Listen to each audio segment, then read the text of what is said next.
too shy to say anything. I got nothing. I don't know. Fucking mic turned on. You're like, Jesus. What do I even talk about? No. Welcome to the first episode of Cracked Vinyl Club. I'm Magda. And I'm Gio.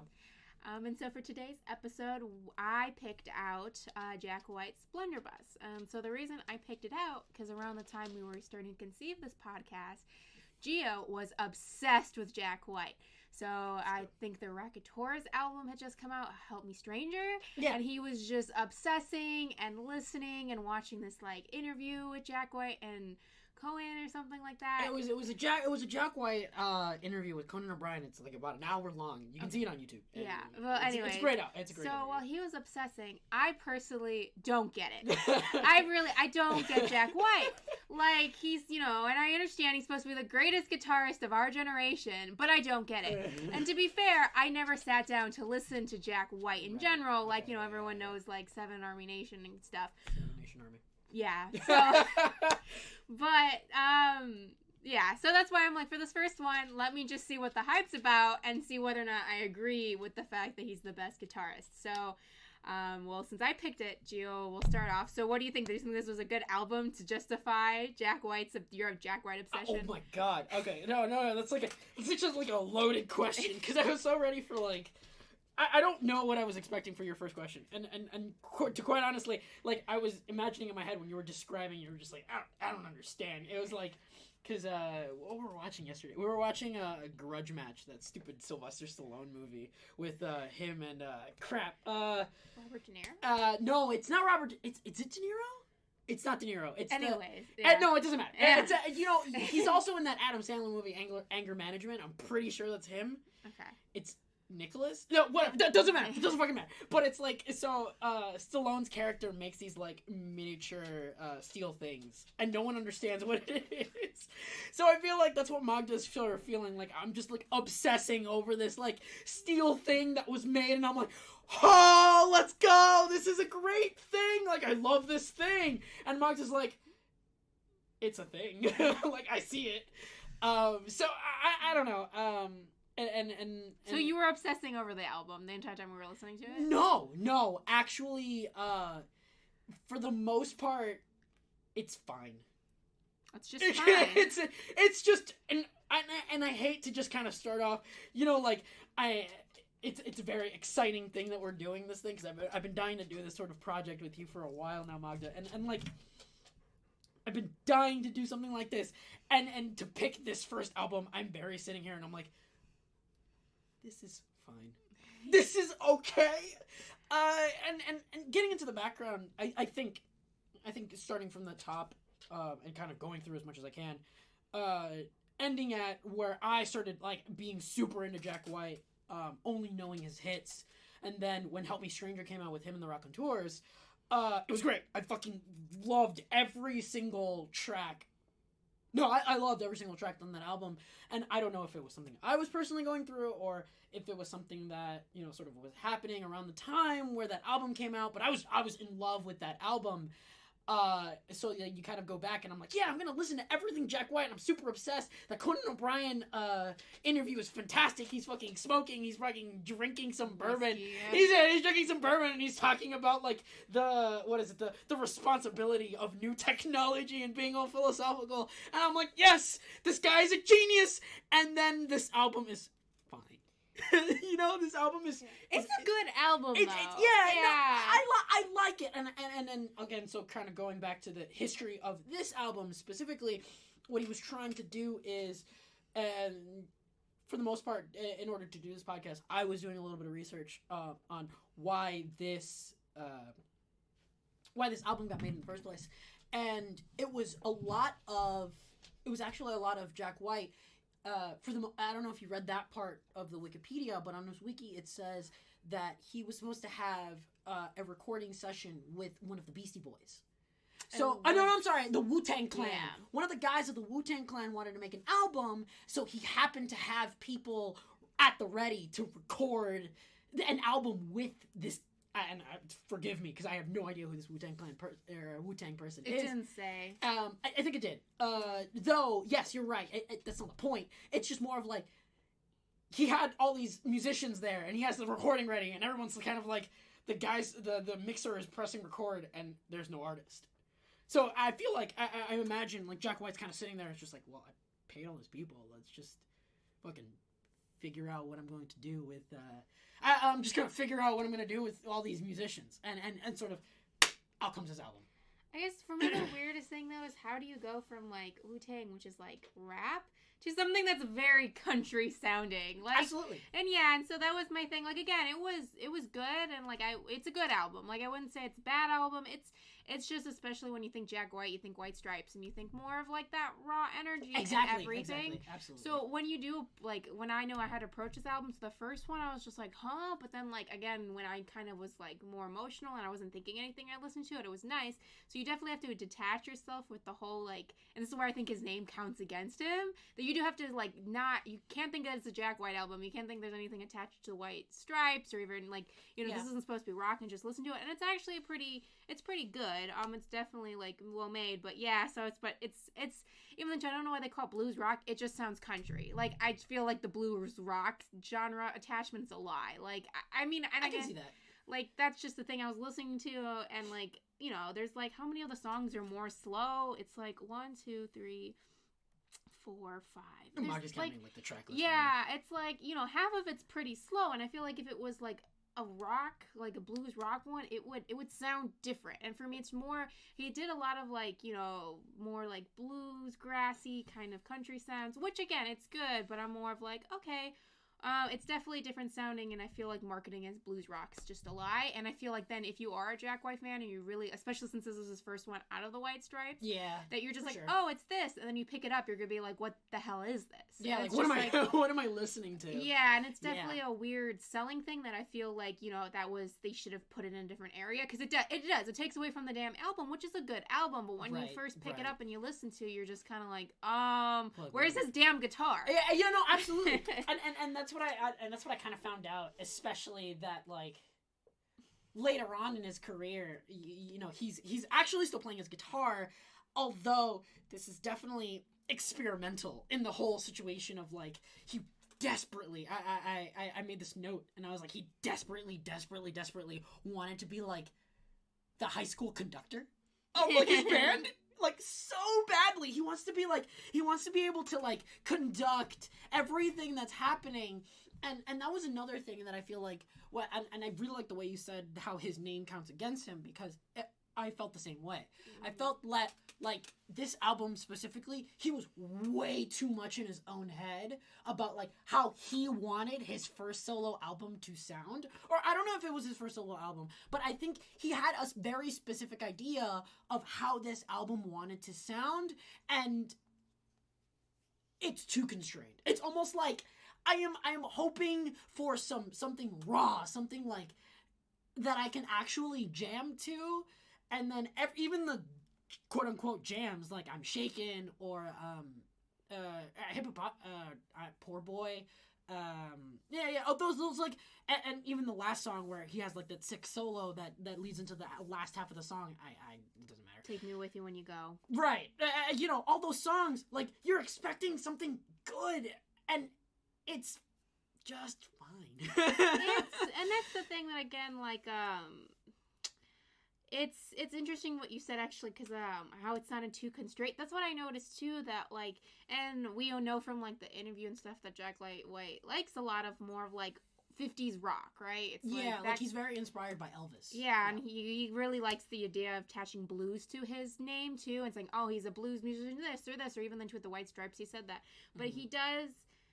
It sounds weird. He's just too white for it. Like, it sounds weird. But yeah, and it's like, and that's again too, it's like, it's just, unfortunately, like, it's a very uptight style, which isn't bad. Like, again, it's not bad, but I do feel like, especially for You're Right, there are several songs that if he was loose, he didn't think as much, like, it would definitely sound more fun. But actually, going back, I think My Shaken was one of his best ones, because actually it's a cover. He didn't write that one. I'm Shaken is a cover. It's a cover, yeah. Oh. And I will say Jack White is amazing when he does covers. Actually, because then I feel like when he does covers, he kind of lets go about the fact that he's creating something, and he just enjoys the fact that he's playing that music. Yeah, and that's definitely the one of all the ones he was trying to make it a little speedy. That's the one that you can feel like like he let go and he was more in the zone than the other ones. Okay, that's actually really good because I did really like I'm Shaken, and so I didn't realize it was a cover because you're absolutely right. Again, we're kind of like bleeding into all things sort of Jack White in terms of this album, and I don't want to go too much into a tangent, but he did that Saturday Night Live Van Halen tribute. Yeah, and again, the best ones were her covers. Exactly. He did a really good cover, and I have no idea what Van Halen song he did a cover of, but you can tell which song was really good out of the whole set. No. He didn't cover Van Halen song. He had the guitar or something, but he covered, it was like, again, an older like rock song. That it was, again, the same era, 50s. But he didn't do really? the song. It would have been the 80s. But I could have sworn he did like a Van Halen song. No, the tribute, because I remember we were looking, because they're like, oh, he did a huge tribute. We watched it, we're like, we missed it. What was the tribute? Yeah. And when we looked into it, it was something about the guitar strap or the guitar itself. the guitar was the it was really like you had to know the whole thing. Oh, okay. But the songs he did, like, again, he did his own songs blended in with like he did Lazaretto. He did definitely Lazaretto. I remember. But there was the one of the Lazaretto was fine, but yeah, one of the better ones was, again, it was a cover, and that's what I noticed, that he's he's really, really good at covers, and I kind of like, it would be really cool if he did a whole album of covers from old ones, because I can tell he really enjoys playing it, but sometimes when he plays his own music, he's just to in his head, and he's like, almost forgets to have fun. And it takes away, because it's more of like, you can yip or something. Like, I can see that. I can definitely see that, because almost like, because that's sort of what Jack White sort of prides himself on, He one of the interviews that again, my obsession of Jack White, I was listening to everything, and when I was listening to Jack White, one of the sort of nuggets, quote unquote, of wisdom that he was sort of portraying is that he feels like he needs to have conflict whenever he's sort of writing and or creating music. Like, there needs to be something going wrong. And it's just like, and you're right, I feel like that also sort of takes away from the fun of the situation. Yeah. And that's why I'm listening to him, and that's why, like, it's like, I use the word white, but it's true, like, I'm white, but it's more of like, there's just, like, if I had to be and, like, play this type of, like, yip and do this stuff, I couldn't do it. I would sound, like, really uptight and stuff. So it's like, if you can't make that sound, that's fine. But then I feel like, if there's something fun missing from, like, the 1950s kind of sound, or like, you just need to kind of do a different style. So that's why with this one, ultimately his better songs were all the slower songs. Actually, none of his quicker songs were good. All the slow ones I felt were better. And I don't think syncopation his thing. I think that's what he was trying to do with the speedier ones that he wrote, and it was just like, it sounded like I was picturing Wild West Saloon for those songs. They were fucking Jack White just comes in and fucking Weep to Themselves was one of them, and Trash Tongue Talker. Like, it had the piano, but it was like, and it's him for the most part. It's actually him on the piano. Yeah, it's him on the piano, and this is sort of what I mean by, like, him being in his own head, because a lot of the credits to his music or to his songs are kind of just him and, like, one other person that's actually consistent throughout. I guess what I'm trying to say with that thing is just kind of like, for example,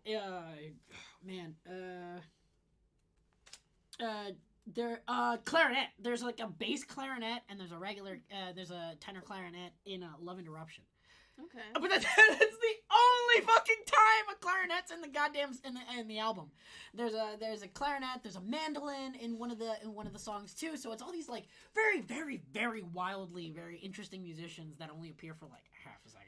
But that's actually the weird thing, too, because I was listening for the most part, and you're saying that stuff, but, like, when you listen to the album, it doesn't sound like there's anything new that happens in the songs. They don't sound like we randomly have this different line and then they disappear. It just sounds like this, and that's the thing, at least I give it credit, it doesn't sound as formulaic as, like, classic rock songs. So that's what I'll say, like, oh, it's different than that, but it doesn't sound like, very like David Bowie-esque or anything, that there's, like, if you listen in this, like, in this minute there's something different, but when it's supposed to repeat, it makes a different sound, and it's just like, when I listen to it, it sounds the same. Like, again, but not formulaic, but the same.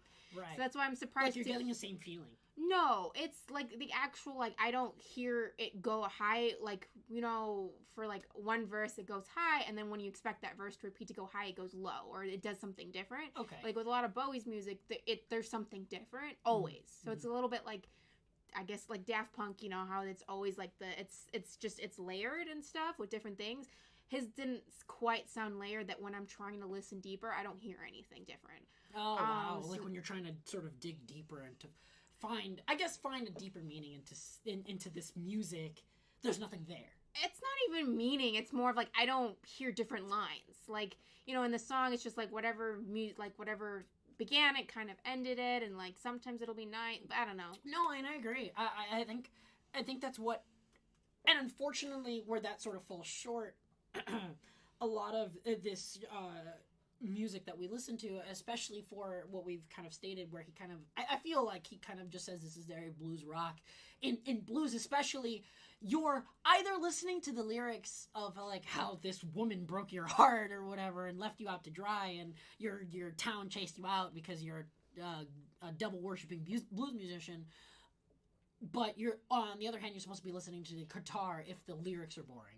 And vice versa, if the guitar is if your guitar playing is boring, you're supposed to be listening to your lyrics. But I would say, though, actually, in the music lines, the music itself isn't boring. Like, actually, the guitar is not his signature shredding at all. No, but not at all. Actually, it is very nice rhythms. But that's the thing, it's very country, you know, it's the very acoustic sounding almost.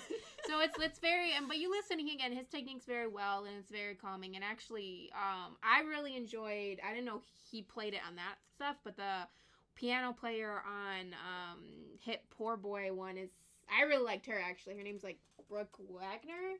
She's on most of the album, yes. Yeah, she actually, for a lot of her, like, when she's on, she's very, very good. And actually, when my first listen through, when I was like, she was the one, I'm like, wow, all the piano is, like, awesome. But the more I listened to it, there were some songs I was like, I don't like the piano in the song. I don't like the piano anymore. But, you know, you might be, I'm curious to see, Magda, what piano parts did you not like? Because in some, Wagner did play, though in others, there are some where Jack White's playing. Yeah, I know which ones I didn't like. I didn't like 7, and I didn't like 11. Okay, so 7 is Weep Themselves to Sleep. Yeah. And then 11 is I Guess I Should Go to Sleep, which, most of the song is recorded by Jack White. Oh, okay. Yeah. So, I also, I think here at the Cracked Vinyl Club, I think what we want to do is, like, I also personally just want to get the vinyl, because I'm a record collector, I'm fucking weird. Similarly to my, Jack White obsession, I very much like the, the analog version of music, and, well, we're definitely gonna get into that, because I have so much to say about it, but, anyway, and I Guess I Should Go to Sleep, it's musicians, vocals, piano, drums, and guitar case is performed by Jack White. Okay. And then there's a mandolin and background vocals by Pokey Lafarge and acoustic guitar by Adam Hoskins. Upright bass by Joey Glynn, and that's kind of been throughout, and background vocals by Ryan Koenig. Yeah, but again, I really liked her, and she did the one on Hip Poor Boy. But yeah, I noticed other one that she was on, I tended to like actually better, because I thought she did a very beautiful job playing. It's a professional musician playing the professional guitar. I mean piano, and she plays it with a lot of emotion. That's why, like, you know, and I have to say with the guitar, I'm assuming Jack played most of the guitar. For the most part, he plays it very well. They're very, but that's the thing, when you think Jack White, you don't think the style he played in this album. However, it still doesn't take away, he played it very, very well. He played it with a lot of emotion, especially since, like, his singing was not, like, it doesn't sound bad when he's singing, but, like, as Gio knows, I tend to pay more attention to lyrics, and in this one, there was no terrific lyrics. Like, it was... Oh, really? Nothing caught your eye? No, and in general, like... Wow, I'm surprised. I'm very surprised. No, there was a couple. There was a memorable line in, like, Missing Pieces, and a memorable line in, I think it was Blunderbuss. But other than that, like, it was his typical, like, this woman screwed me over, this woman's making my house. The bluesy lyrics. But even the two, that was lyrics he had back with the white stripes and everything. It's just his default one he doesn't know what to sing about. He just complains about women. Yeah, no, I can see that. Again, I don't think he's sexist or anything for doing that. It's just, like, I noticed that, or he's like... Which he did catch... I remember us looking through the Wikipedia for this album, and he did catch flack from... It was in a specific song. Oh, really? Okay. Yeah, I don't remember which song. It might have been Love Interruption. I was actually just about to say Love Interruption myself, too. Though, You're right. No, it's you're right. It is Love Interruption because it's no. You know what I want to say? I think it's Freedom at 21. It's Freedom at 21 because it's more of like she has freedom in the 21st century. So it's very much talking about a quote unquote 21st century woman sort of breaking and making this man, which was supposed to be like Jack White or something like that, is breaking this man, even though she has hordes of other men, kind of in her path, and that's the point. Yeah, I think that's the point of the song. But it's like when you listen to it, you can tell like the lyrics don't mean anything, even though he screwed it like that. I don't know. When I listen to it, I'm just like, I don't feel like this is personal. I just feel like this is what he strung together. I don't know. Yeah, no, I can definitely see that, and that's what I actually. I thought, Magda, that with you particularly, I thought you would actually pinpoint a lot of things with lyrics, especially. No. But to seem that nothing caught your eye is very, very interesting. That you're just like, eh. No, and again, especially like you said that he more did this with like leftover musicians and he put it together. I would say leftover musicians. It's what they were, and he would call his friends and stuff, and you can tell in that case it was very much like, hey, I think this was less of him working as a musician. It was almost more him playing with like being a producer still a little bit. And this is where he's making Third Man Records. He's making the record company Third Man, and he's trying to establish that as the place in Nashville. Yeah. Yes, Nashville. He's trying to develop that spot in Nashville as being, because it's close to the rock and roll, it's close to the country music, all, that's where Elvis is from. You have everything going on, and especially in Nashville. And I think Jack White really wants to make or establish a record company that makes blues rock, country records. Because even then too, that's kind of what's going on right now. He's put on I don't know the names, and forgive me, but I don't know any names. He's putting on a fiddle player, he's putting on various country singers, and that's who he's kind of putting on his label. So this is him establishing, hey, I have a record company. I think he already produced a couple things, but actually I read though he didn't release Blunderbuss through his record player. He went back to Columbia for that. Oh, really? He went to Columbia Records. He went back to Columbia Records to release this one. Like, wow. He can release it through his stuff, but when the original release, he went back to Columbia Records. Oh, wow, that's super interesting. And it definitely makes me curious as to why. I read that too. Oh. It was he didn't, because he ultimately like, oh, they were always good to him, and he's just like, I'm not trying to make a statement by making this album, so I'm not like trying to be super indie. It was just what he made, and he's just like, I'm not. Yeah, that's it. He just didn't want to seem pretentious by going through his own label. Wow. Which I don't fault him for. I don't either know if it's 100% good, but also like his other thing is like he knew he would get a bigger splash going through Columbia than his own record, and he was right. And it was just like, well, why the hell wouldn't you want people to listen to something you made? And I can see that. It's just that, I guess to that effect, you ended up making an album that doesn't really quite make a splash on me. But it did when it came out. It was like top 5 and like it was the 5th top selling in kind Nashville. of. Okay. No. And like I know you really hate it. I don't know why you hate this album. I don't hate it. You sound like you're hating it. I don't hate it. I just don't. It doesn't matter. You don't like it. It's fine. It's fine. It's fine. It's okay, fine. But you keep hating, so tell me something you liked about it. You can definitely see that he's making. There's a lot of potential. You can definitely see that there's like a lot of early things, especially sort of later on with Help Me Stranger, that Stratocaster, his Fender Stratocaster that he's been modding and sort of making so much. That a lot of the beginnings of it, and that sort of that what ends up happening in here in Blunderbuss, you end up seeing in Lazaretto.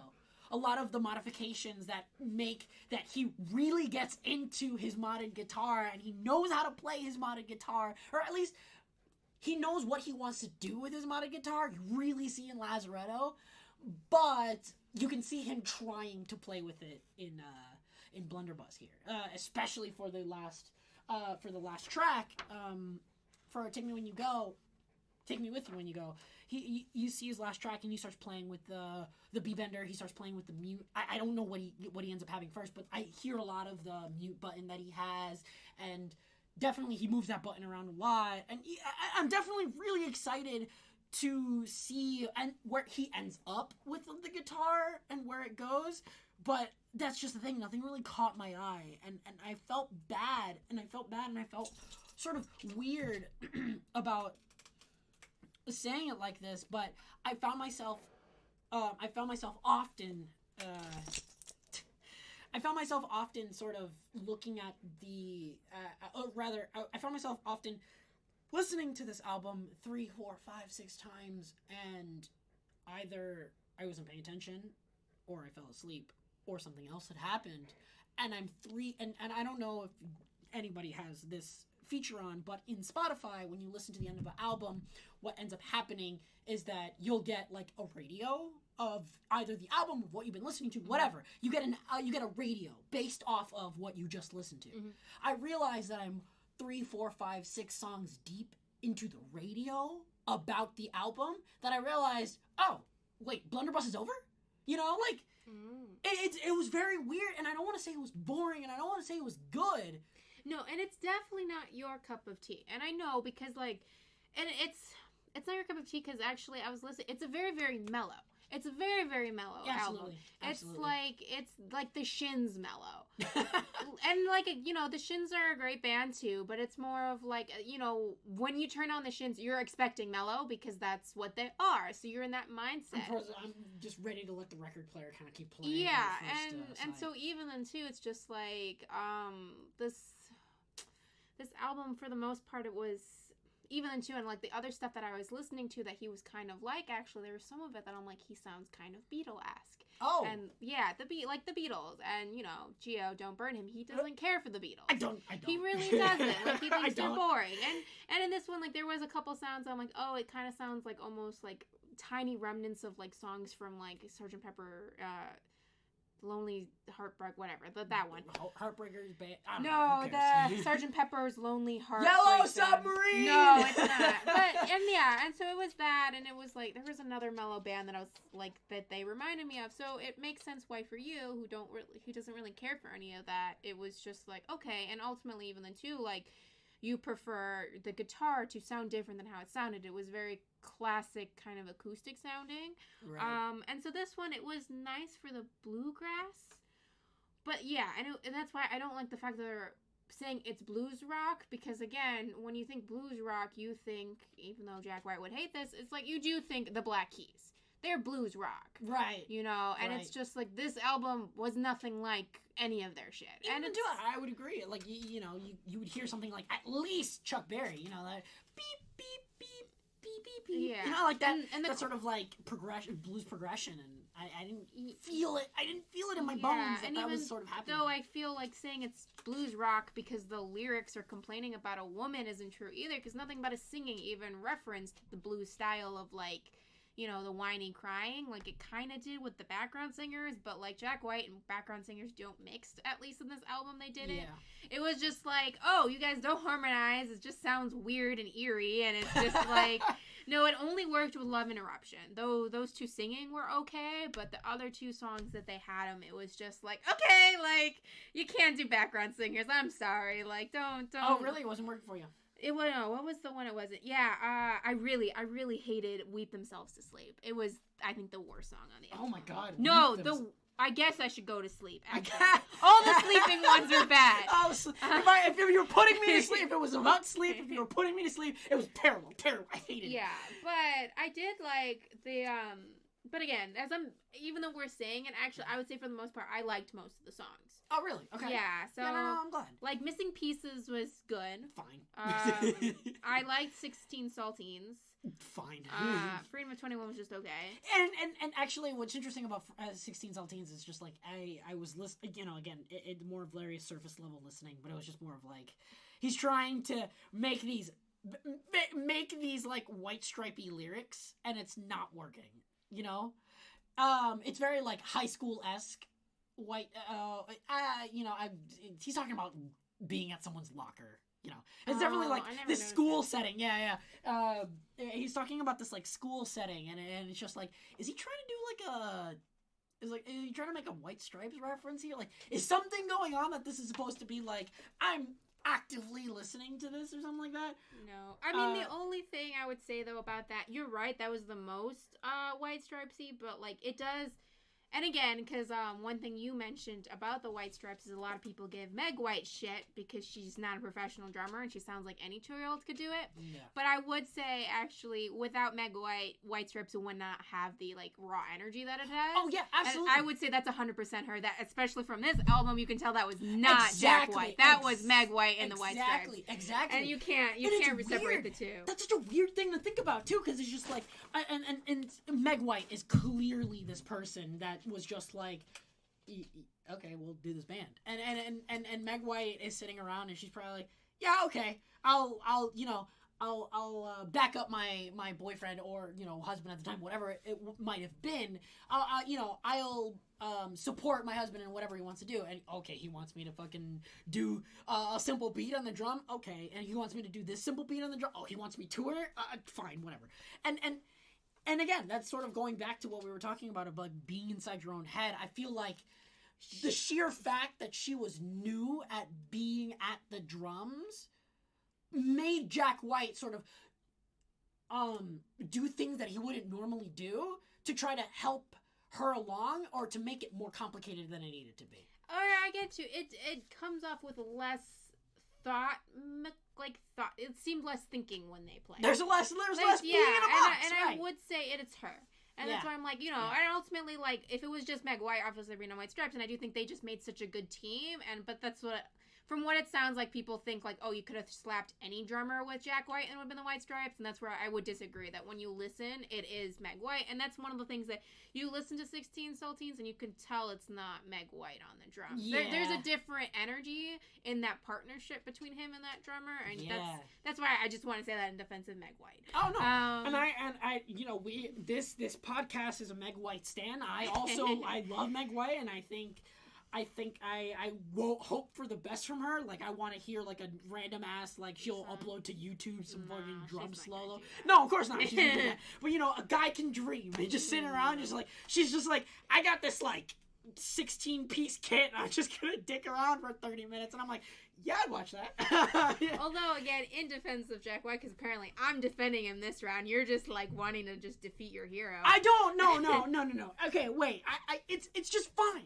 It's fine. The album is fine. That's all I really want to make sure that I'm sort of thesising this. It's a fine album. It's fine. Yeah, no. I don't want to say that it's great. I don't want to say that it's bad. It's fine. It's just okay. And not to say that that's wrong, because, you know, when you are, again, in my opinion, I think when you are sort of establishing your own record company, when you are sort of establishing where you want to be sort of the conductor of the entire scenario, you have to be restrained, and that's okay. But again, he definitely recognized, and I feel like maybe he recognized this, because he went away from this sound. Right. Lazaretto sounds nothing like this. Yeah, now. Lazaretto, he's on the guitar for like half the song, and you're like, okay, cool, he's back. Thank God. You know, he's back on the record tours, and you're like, he's just playing the guitar again. He's on a band. It's great. Sure.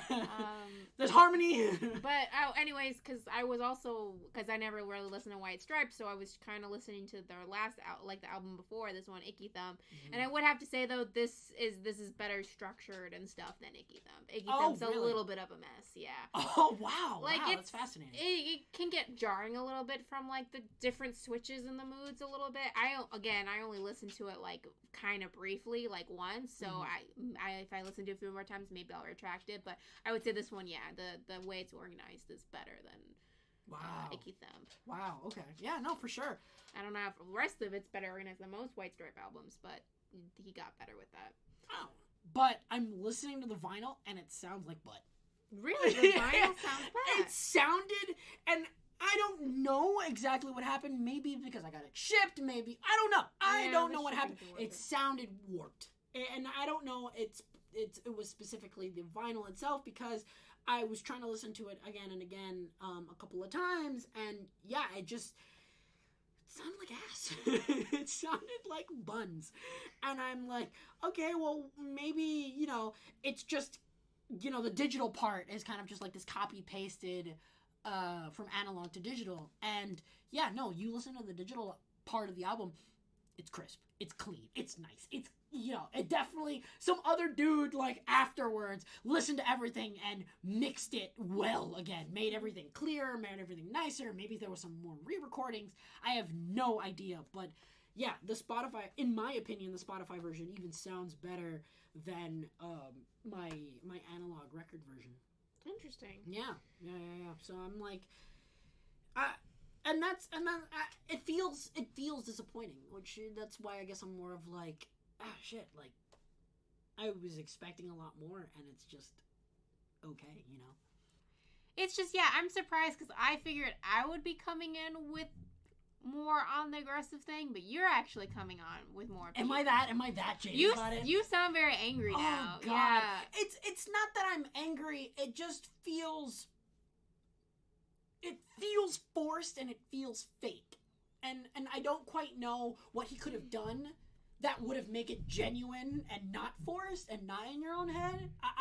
I'm not a musician. He just wasn't having fun. Like, right. That's what I can sound. He was just thinking too much, and it's more of like, and that's what I mean. It's just like and that's why I like the White Stripes, because the White Stripes he was in the Now, but that's why I'm like, Now, and I don't like the Raconteurs either. Even the album he's listening to, he was like, this is the greatest thing ever, and I'm like, it's okay.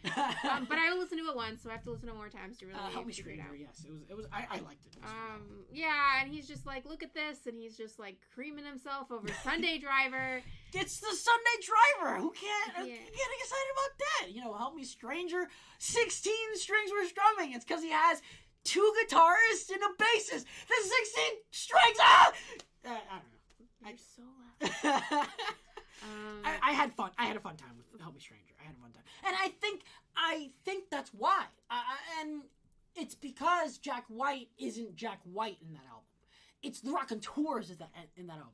He has to. It's not that he's just in his own brain and he has his idea of what he wants this album to listen to. It's that he has to listen to the other guitarist and the rest of the band, and he's just like. And now it's not. He's not only just a band member. He is also for certain tracks. He's probably just a guitarist. I mean, but that's the thing. I wouldn't say when I listen to this album, Blunderbuss, I wouldn't say he's a dictator. Like, I would say for the most part, he's just like, yeah, can you kind of sound like this? But he's open, like, to, them doing their own thing. Didn't feel that way. It didn't feel, like, super controlled for me. I don't think, he doesn't, and again, you make that point because you're also right, because David Bowie did similar thing that you guys just play. Like, this is where I want you to play, and then just play, and he gets a lot more wilder, freer sound than this album. And so I couldn't tell you the difference. Maybe it was just difference in musicians, maybe just, Right. Maybe you're right. Maybe he was a little more, like, less freeing and wanting more of a sound. Oh, and as a disclaimer, by the way, Magda or I, we are not musicians and or critics in any way, shape, or form. I think these are just kind of like our opinions and what we thought, and especially what we wanted this sort of conversation to be. It's more of just like, what are our thoughts about it? Because, if we were to go out and be like, and someone were to tell us, what do you think about Blunderbuss? I feel like a lot of people that I know would kind of just be like, nah, that album sucks. Or, nah, Jack White sucks, don't ever listen to that shit again. It's just like, I want to have a better understanding, or rather, I think the whole point of this conversation is more of this, to have an understanding of, like, why we thought it was bad. Or why we think it's good. And because oftentimes I find myself very like, oh, I'm just supposed to like this album because. then that's the answer. So Gio hates this album. I don't. Well, then say something nice about it. I can't. So you don't like the album? It's not that I hate it. But it's also not that I liked it. I didn't have a good time. I didn't have a good time. So you didn't like it? It's not that I hated it either, I guess. Well, I'm saying now, like you said, that your whole reason is because when you say you would recommend it, God, no. I would not recommend this album.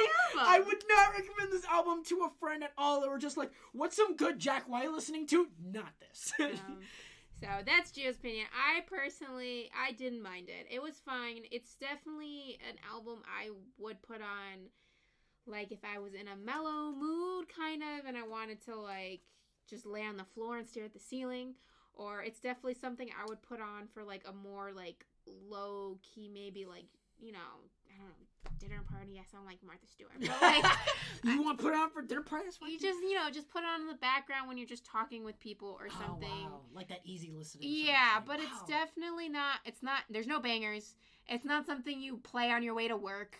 Like you're gonna fall asleep and crash into something.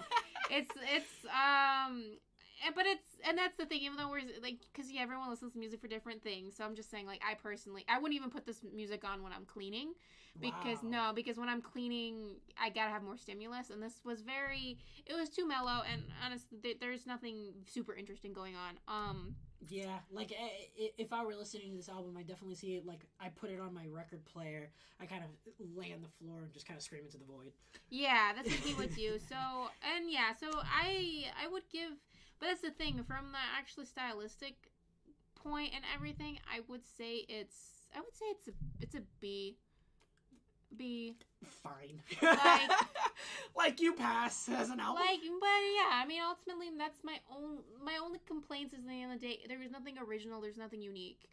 And there is nothing even, I guess the only thing about the skill was there was nothing to really complain about. Yeah. And that's what I can say. It's just like, I don't listen to like, oh, this was like the top of the top, but there is nothing to really complain about. It was very milquetoast in the middle. You won't have a lot of fun listening, but it's not like you want to rip out your ears. Wow. So I really hate that our first episode was more of like, kind of just like, we don't really care about. I mean, but again, I enjoyed trying to sitting and thinking and, you know, listening to it, and ultimately I would say, yeah, don't get me wrong. Like, we were definitely listening to this album, like, 2, 3, 4, 5, 6 times. I think. Yeah. I definitely listened to this song, or rather, this album definitely 6 times. I think off the top of my head, I can immediately think of 6 times that I tried to listen to this album. And just, sorry. I liked it better the, like, 3rd, 4th time I listened to it than the first time. Oh, wow. But the first time I felt like I had a little more hype for it, but I had more critiques against it. But by the 3rd, 4th listen, I was like, okay, this is just something you kind of just, you don't, you really can't have thoughts while you're listening. You really have to be mind blank or have a kind of, and even the two, I would say mind blank more than even in the background, because the background, it's really forgettable to even pay attention to it. Wow, that's good. I feel like that should be so sad, but, you know, Jack White has his fucking record company, and, you know, he has his latest album of The Raconteurs, and he did this Van Halen tribute, and he's on SNL, you know, even in these times, and it's just like... I mean, this album's like 10 years old. 2012, yeah. Or almost, 9 years old. Yeah. 2012. And again, it's not bad. It's definitely, it's different, and it's the thing is it doesn't even feel like he experimented with it, to be honest. He's the opposite of experimentation, kind of formulaic, I guess. But that's the thing; it's not even formulaic, so I don't quite know how I feel about it. It's good, and like this, I can't even say it's mediocre. It's just good, but it's not amazing. It's fine. No, nothing too exciting on my end. I'm not gonna lie to you, Magda. This was just very like. So maybe Gio will pick one that he'll be like, this is why he's the best guitarist ever. Just eventually, like, this is it. So I picked it. I had an alright time listening to it. I would say this definitely showed he's a good musician. He's not a hack in that. You can tell. He's not a hack. He's a good musician. Yeah. Okay. Yeah. No. I can get behind that. I can get behind the sheer fact that. He knows how to work with music. Right. He knows how to work with music. I think he also knows how to work with musicians. And definitely he can put a strategy into motion. And he can play the guitar. Right. Or, you know, he can put this idea into an album. Don't sit him by a piano. just don't do that. Really? You hated him on the piano? I guess I did. Yeah, actually, all the songs with that, it was a Western saloon. Every single time I heard it, I was like, this is like a Western saloon. But... Well, I think Magda and I have kind of run out of things to say. Yeah, so I would say you can listen to this album, but if you don't listen to this album before you die, it's not a regret. God, no, I have to have that on my conscience. Some dude out there is gonna be like, I didn't listen to Blunderbuss. But ultimately that's what I say. But also, me and Gio are not big country fans. Yeah. And I'm not listening to bluegrass on my free time, even though I like bluegrass. Bluegrass is fun. I like Mr. Airplane Man. But you didn't like this one. Because you're expecting something different from Jack White. So, that's what I would say. That, again, we personally wouldn't listen to it. But, yes, it is nicer for its slower pieces. It's country bluegrass. And it does have, especially the first 3 songs, are a little more remnants of 90s kind of alternative. Especially Missing Pieces, 16 and Saltines are more remnants of White Stripes. Freedom at 21's got a weird, like, Red Hot Chili Peppers vibe to it. Wow, really? Yeah, it's got a rapping kind of like 90s vibe. Yeah, and I think that's because of the Wu-Tang situation. I think he had an idea of how his that album was supposed to go, and he was just like, yeah. But then beyond that, it's all country, country bluegrass, or again a weird Western saloon. Yeah, I'm shaking those great. If Jack White ever comes out with an album filled with covers, you should listen to that. I am so surprised that that's a cover. Wait, do you happen to have like the notes of like who that was originally by any chance? Rudy Toombs. Rudy Toombs. So the next episode, Gio is in charge of picking the album. Oh God, yes, that's right, my responsibility. I did decide, and I did speak to Magda what I wanted to do next, and we're definitely gonna go into mine.